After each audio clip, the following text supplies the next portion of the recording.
বিসমিল্লাহির রহমানির রহিম। হে সমস্ত জগতবাসী, আজ আমি শাহিম আলী চিশতি আপনাদের সামনে যে আলোচনা নিয়ে হাজির হলাম, সেই আলোচনাগুলো অত্যন্ত গভীর, অত্যন্ত দামি।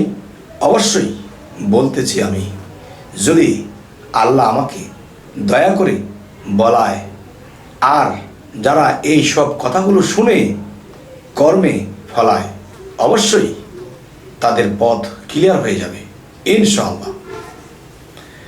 তবে এমন এমন কিছু কথা আছে যা নিজে মানুষ জানে না। যখন রব্বি জিদনি ইলমাহ এই নামটি পাঠ করে যখন মানুষ শুরু করে, আল্লাহ সাহায্য করে, তাকে সত্য সঠিক বলানোর চেষ্টা করে। তবে আজকের কথা হবে যে আলিফে যদি আল্লাহ হয়, তাহলে এই আল্লাহর গুণ, মহাগুণ, আল্লাহর এই মহাগুণ প্রকাশ করেছেন সূরা ইখলাস, কুল হু আল্লাহু আহাদ।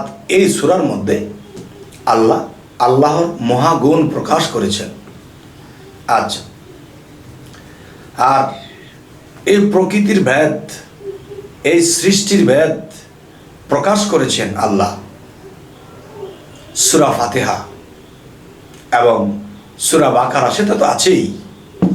মূলত সূরা ফাতিহা, সূরা ইখলাস। তাহলে আজকের এই আলোচনাটি অবশ্যই অবশ্যই আপনারা মন দিয়ে শুনবেন ইনশাআল্লাহ। আল্লাহ আমাদেরকে একটা পথ দিবেনই। সেই বিষয়গুলো হলো, দেখুন যে আল্লাহ কি বলতেছে, যে আমি এক, আমি অদ্বিতীয়, আমি স্বয়ংসম্পন্ন, আমার কোনো কিছুর অভাব নেই, আমি জন্ম নেই না, আমি জন্ম দেই না, এই যে বিষয়গুলো। তাহলে একটা মানুষ কি কখনো বলতে পারবে যে আমি এক, আমি অদ্বিতীয়, আমি জন্ম নেই না, আমি জন্ম দেই না? এটা কোনো মানুষ বলতে পারবে? কোন জায়গায় গেলে বলতে পারবে, আর কোন জায়গায় গেলে বলতে পারবে না? যদি কেউ সূরা ফাতিহার মধ্যেই নিয়োজিত থাকে, তাহলে সে এটা হতে পারবে না।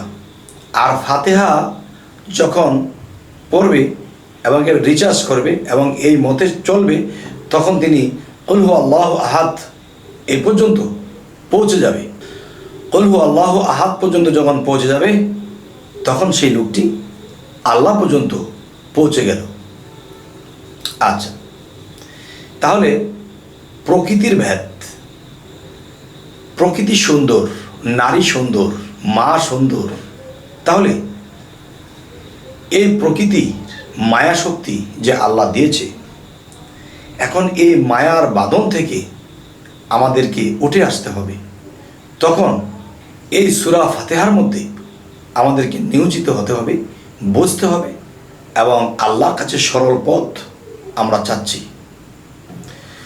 তখন এই সূরাটির পরে আমরা যদি সূরা ইখলাসের দিকে যাই, তখন দেখা যায় যে আমরা আল্লাহর গুণের মধ্যে প্রবেশ করি। যেমন একটি হলো জাত, একটি হলো সিফাত। সিফাতি শক্তি সূরা ফাতিহা, আর এই সিফাতি শক্তি থেকে আমাদের জাতি শক্তিতে চলে যেতে হবে। আর জাতি শক্তিতে গেলে কি হয়, এই জাতি শক্তিতে চলে গেলে তখন মানুষটি আল্লাহর গুণে গুণান্বিত হবে। সেটি কেমন? আল্লাহ বলতেছে আমি এক, আমি অদ্বিতীয়, আমি অভাবহীন, আমি জন্ম নেই না, আমি জন্ম দেই না। তাহলে পৃথিবীতে যারা আল্লাহকে পাইবার জন্যে, আল্লাহর সাথে বিলীন হওয়ার জন্য সাধনা করে, তারা একসময় আল্লাহর সাথে একাকার হয়ে যায়, আল্লাহর সাথে মিশে যায়। তখন আল্লাহর গুণ তার মধ্যে এসে যায়। তখন সেই মানুষটি জন্ম নেয় না, জন্ম দেয় না, এবং সেই মানুষটি মোকাপেক্ষী নয় কারো, এবং তিনি আল্লাহ যেরকম এক, আল্লাহর সাথে মিশে সেও হয়ে যায় এক। হে জগৎবাসী, এই কথাটি একটু প্যাচ হতে পারে আপনাদের মধ্যে, সেটা আমি ভাঙছি। সাগরের পানি যখন নদীতে আসে, নদীর পানি যখন জোয়ারে নালা, যত পুকুর নালা সমস্ত কিছু ডুবে যায়, তখন সেই পানিটা যখন আবার ভাটা লাগে নদীতে চলে যায়, নদীর পানি আবার সাগরে টেনে নিয়ে যায়, তখন আমরা কিন্তু সেই নালা ডোবা পুকুরের মধ্যে পানিগুলো আটকে গেছি। এই পানিগুলো যখন সাগরে পৌঁছাবে, তো সেই পানিগুলো যখন সাগরে মিশবে, তখন সেই পানিগুলো নালা ডোবার পানি কেউ বলবে না, সেটা কিন্তু সাগর নাম ধরবে। যদি কেউ মহান আল্লাহর সাথে, আল্লাহর সাধনা করতে করতে, আল্লাহর সাথে প্রেম ভক্তি দিয়ে মিশতে মিশতে একসময় বিলীন হয়ে যায়, তখন কিন্তু তিনি সেই পানির মতো সাগরের নাম ধারণ করে। সুবহানাল্লাহ। তাহলে সেই মানুষটিও জন্ম নেন না, জন্ম দেন না, আর পৃথিবীতে সে কারো মুখাপেক্ষী হয়ে থাকতে হয় না। তাই বলবো, হে সমস্ত জগৎবাসী, আজকের এই আলোচনাটি আপনাদেরকে কি বোঝাতে চাইলাম, যে মায়কে ধরিলে বাবে বাবার ঠিকানা, মাকে সূরা ফাতিহা মা, আর পিতাকে কুল হুয়াল্লাহ। তো আমি যে জন্ম নিয়েছি, আমার পিতাকে সঠিকটা আমার মা বলতে পারবে, আমি কিন্তু জানি না। তাহলে মায়কে ভজিলে বাবার ঠিকানা, আমি যখন সূরা ফাতিহাকে লক্ষ্য করব এবং সিরাতুল মুস্তাকিমের পথে যখন আমরা রওনা দেব, তখন আমরা সূরা ইখলাসে পৌঁছে যাব। আর যখন সূরা ইখলাসে পৌঁছে যাব, তখন কিন্তু আমরা কোথায় চলে যাব? আল্লাহ পর্যন্ত পৌঁছে যাব। আর আল্লাহর গুণ কি?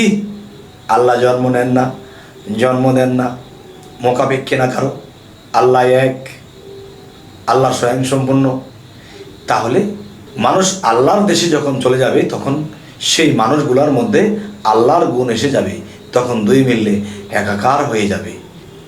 তাই বলবো যে এই পৃথিবীতে যত গাছপালা, তরুলতা যা কিছু আছে, যে আমরা এদেরকে তুচ্ছ মনে দেখতে পারবো না, কারণ এই পৃথিবীর সমস্ত প্রাণী জগৎ মানুষের উপকারে আসে এবং মানুষ তাদের ওপরে নির্ভরশীল হয়।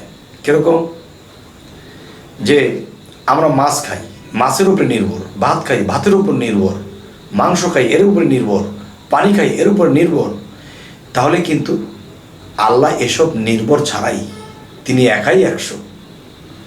তাহলে এইগুলো থেকে যখন আমি আলাদা হব, তখনই আল্লাহর গুণ আপনার মধ্যে, আমার মধ্যে আসবে।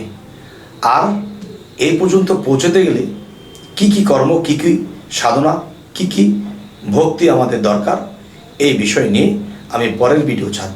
তাই আজকে গভীর কিছু বলার চেষ্টা করেছি, তবে এর মধ্যে আরও গভীরতা আছে। তবে এই আলোচনাটি আমি পরের পর্বে নিয়ে আসবো ইনশাল্লাহ। তো অবশ্যই আপনারা কিন্তু সেই আলোচনাটা দেখবেন। তো এর পরের সাবজেক্টে আমি যাব। তো সকলেই ভালো থাকবেন, আমাদের চ্যানেলটিকে সাবস্ক্রাইব করে রাখবেন। আল্লাহ হাফিজ।